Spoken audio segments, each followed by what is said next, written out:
Okay, for those who are Icelandic or you know the Icelandic language and the names, pronounce that. See if you can pronounce that, because I Jaff Jal Jokal, maybe, I don't know. um, English is my first language.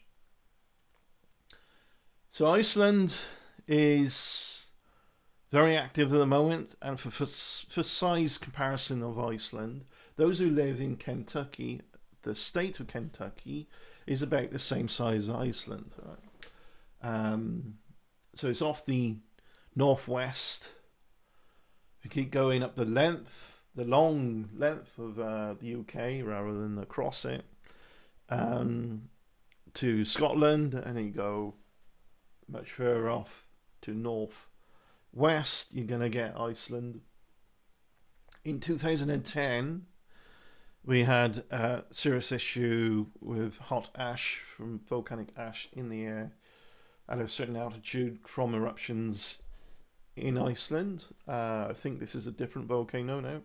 I think it boasts about 30 different volcanoes or volcanic systems. They're all probably it's all like a hot spot anyway. It's all part of the same system with peaks coming up here and there, cracking the Earth's surface. There was a lot of seismic activity recently, the last couple of days, and it's really gone super active again now. Just late last year, December, it was activity. Things are kicking off again. And it doesn't look like, from what I'm looking at, there's going to be that problem we had in 2010 where flights were banned. Flights within the UK, flights to and from the UK were banned. And this affected businesses for delivery here and there of things to get things shipped over to stock in a warehouse to then drive over to stock shops and all that. It's not going to appear there out of nowhere. So this really affected things then. So the UK is beginning to sort of squeeze upwards a little bit and do better financially, I think. Although it doesn't really feel like it for many people at the moment. And I think it's around about time that we started bouncing back. We're quite flexible like that. Many other countries are flexible like that. COVID really put a big punched hole in finances for a country's productivity and so on. And you can't stop everything and continue to be a country, but you need it to stop everything to continue to save people's lives for a while. Well, not everything, but there's definitely needed the precautions that were made 4 years ago. You know, the whole pandemic, if you look at it, it's because it was so different and standing out in contrast to the usual norms of everyday life. People get a confused timeline. It's like it was just yesterday, but it was like late 2019. This virus began to come out of China. It was already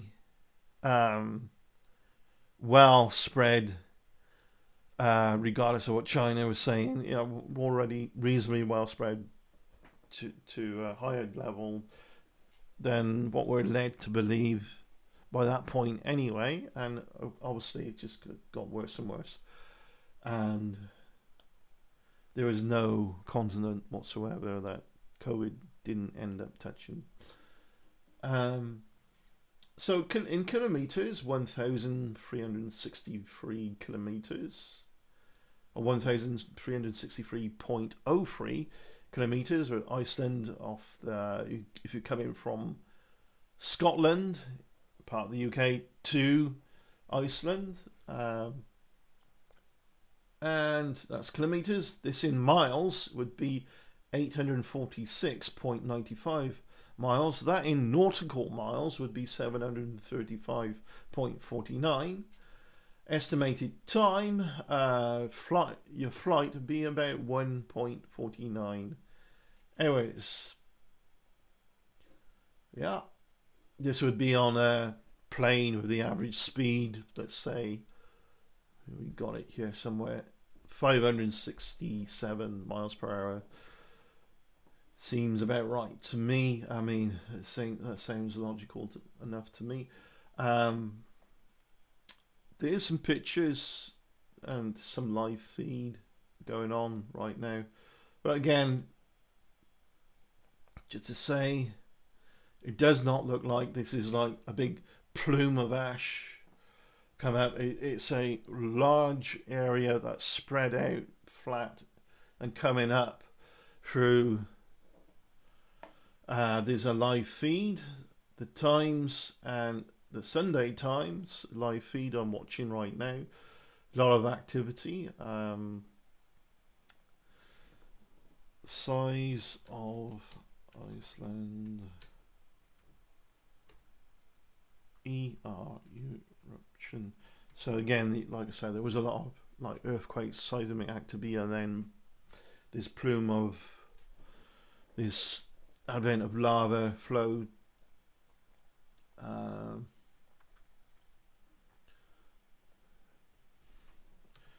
20. Oops. Just looking for something. 2024. I had a number of pages up and I closed them and then started the video. February 2024, the eruption produced lava fountains with a height measuring between 50 to 80 meters high. In terms of big blast and eruption, that's not that high really, but this is over a large area, so it's not, you got a lot of activity over a large area horizontally but not vertically, right? 3 kilometer high volcanic plume, which is quite high. A 3 kilometer long fissure opened in the same area as the December eruption. So this is a February eruption, so late last year, December, between the Sundnukkur craters and the hill of Stora Skogfell. I don't know. Again, this is another name of one of the. This was the one that erupted in 2010. The name of that, pronounce that if you will, and there's probably a website out there for the pronunciations anyway. If you are Icelandic, maybe put a comment below. Because a friend of mine heard this as well, and it's like that this recent activity, and said, "Oh, here we go. It's probably going to affect the UK if it's an ashy plume," but it doesn't look like it's that kind of thing. Flights coming out of the airport in Iceland are not affected. I forget the name of the airport. It would be relatively near what's going on. So flights are not banned. That's a good thing, really, because if flights were banned, if we had another 2010 scenario, that's going to be detrimental to already suffering with finance for the UK and elsewhere as well. And there's all kinds of reasons, not just COVID, that punched a hole in a lot of finances for countries. Certainly, well done, America, for having a strong growing economy at the moment. But I do get sick and tired of American grandiose. Even when Biden himself said, "This is a great nation. We need to start behaving like it is." Well, your behaviors and your conduct dictate to what kind of nation you've got. So there's an oxymoron right there. It's just self-contradictory, blurted all out. I've moaned about the UK, maybe not so much through my YouTube channel, but certainly when the shit they're doing with small rural towns, the councils out there as well, really don't listen enough. They just want to feed the pockets and all this in some areas. And other areas, a favourite part of one of my favourite visits to areas in the UK is North Devon. Beautiful community and a very smart, better-minded council that governs the different county, the county there as well. And the people are nice, and it just become a product of your environment. And how to maintain that really needs to be looked into. One way to maintain success is stop boasting about it, because the extra energy you need it to boast, like, oh, we're amazing, look at us, great, is wasted on just that. It doesn't do anything. So start doing something to improve. You need to do to be, right? Not just sit there and dream. And yeah, we all have our dreams of how our country wants to be or should be, ideals and all this. American dream, British dream. They're all dreams. But you got to be asleep to believe it, because in the now, it's not happening. So you start doing, right? Absolutely. How dangerous is Iceland's volcano? Volcanic eruption. That's late. That's a December. Oh, there we go. Erupts 1 hour ago. So independent.co.uk is a website and newspaper kind of thing. I don't necessarily like independent too much, but it's relatively okay for this kind of report. A volcano is erupting near a town settlement in the southwestern part of Iceland. The country's meteorological office said the eruption of the Slingafell volcano, I think that's the pronunciation, located about 3 kilometers north of the town of Grindavik, began at 6 a.m. local time on Thursday, soon after intense bursts of seismic activity. Videos from the area showed fountains of bright orange molten rocks spewing from fissures in the ground. The Met Office said warning of volcanic eruptions started north of the Singafell. You can watch it live. There was an image I had. Let me see if I still got that. Yeah, hold on. This is a recent image of the goings on.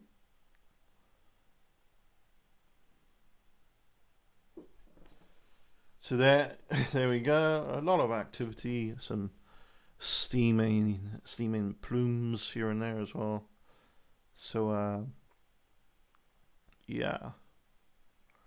You get my camera back on. Screen. Whoops, wrong one. Bear with me. That's the right one.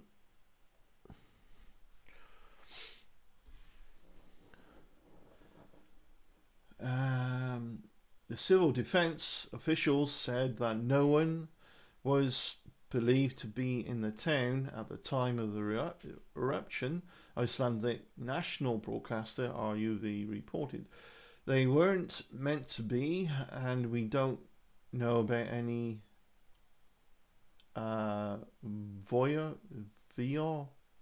renation. Know what that? The head of Iceland's civil defense, somebody's name.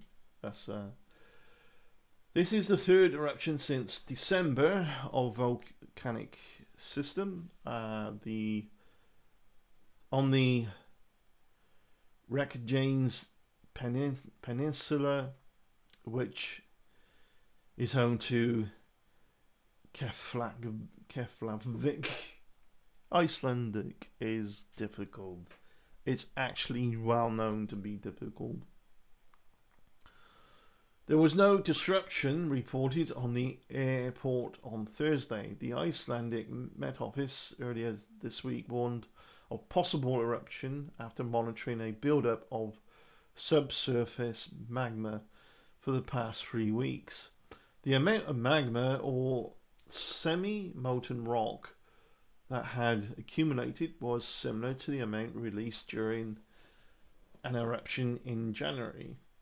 Hundreds of small earthquakes had been measured in the area since last Friday, capped by a burst of intense seismic activity about half an hour before the latest eruption began. Iceland, which sits above a volcanic hotspot in the North Atlantic, averages an eruption every 4 to 5 years. Yeah, that sounds about right. Most disruptive in recent times was the 2010 eruption.